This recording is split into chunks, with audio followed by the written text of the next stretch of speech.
General Faiz था ISI chief. ISI chief को होता है प्राइम मिनिस्टर से डायरेक्ट रिलेशनशिप उसकी।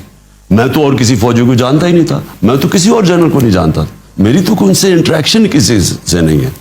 बल्कि मेरा तो ये था कि जनरल बाजवा को मैंने कहा था कि आप मुझे रिकमेंड करें, क्योंकि आपकी फौज है, आप जानते हैं।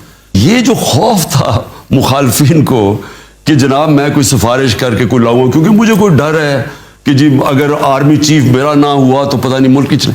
ये नवाज शरीफ टाइप लोगों को फिक्र होती है, उन्होंने करप्शन की होती है, उनको डर सारा वक्त होता है कि उनके पैसे ना पकड़े जाएं, उनको एक आर्मी चीफ चाहिए जो उनकी वहाँ सारा वक्त साथ खड़ा हो, बल्कि वो चाहते हैं जो फौज है वो पंजाब पुलिस बन जाए। मेरा कभी ये इशू नहीं, ना मैंने कभी जुडिशरी में इंटरफेयर किया, ना मैंने कभी किसी से पुलिस से कोई इंतकामी कार्रवाई करवाई, ना मैंने नैब में इंटरफेयर किया, ना मैंने कोशिश की कि कोई भी एफआईए के जरिए झूठा केस ना हो, सिर्फ जो कि करप्शन के केसेस थे बड़े बड़े उनके ऊपर। ये जो काम है ना, आप जो पुलिस को गलत इस्तेमाल कर रहे हैं, मेरे ऊपर कोई 9 एफआईआर्स हैं, हमारे लोगों पे एफआईआर, सिंध के अंदर जो इनके खिलाफ खड़ा होता है एफआईआर, मीडिया के ऊपर जो जोर है, जो टिकटॉकर्स को टेलीफोन करके धमकियां, जो सोशल मीडिया के लोगों को धमकियां, यानी जो एफआईए से जो जिस तरह का जोर आ रहा है मीडिया के ऊपर, एंकर्स के ऊपर, हमने तो ये कभी भी नहीं किया। ये वो लोग करते हैं जो पावर सिर्फ लेते हैं जाती मकासद के लिए।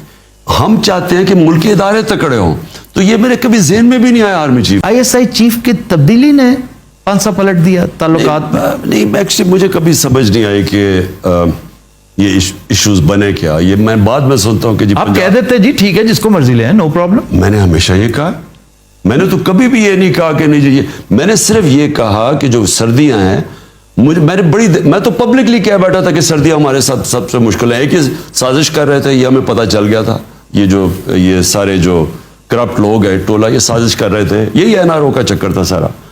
और दूसरा, मुझे अफगानिस्तान की फिक्र थी कि वहाँ, मैं जून की बात कर रहा हूँ, कि वहाँ खून खराबा होना था, जब ब्रिकेन में जाना था। वो और बात है कि उनकी फौज सरेंडर कर गई, नहीं तो वहाँ फॉल आउट होना था, उसका डायरेक्ट फॉल आउट पाकिस्तान में था।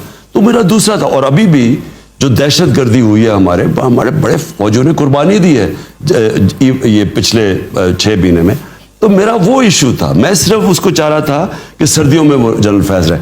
मेरा ये कभी भी सोच नहीं थी कि जनाब अगला आर्मी चीफ कौन होगा। वो नवंबर तो बहुत दूर थी मेरे लिए।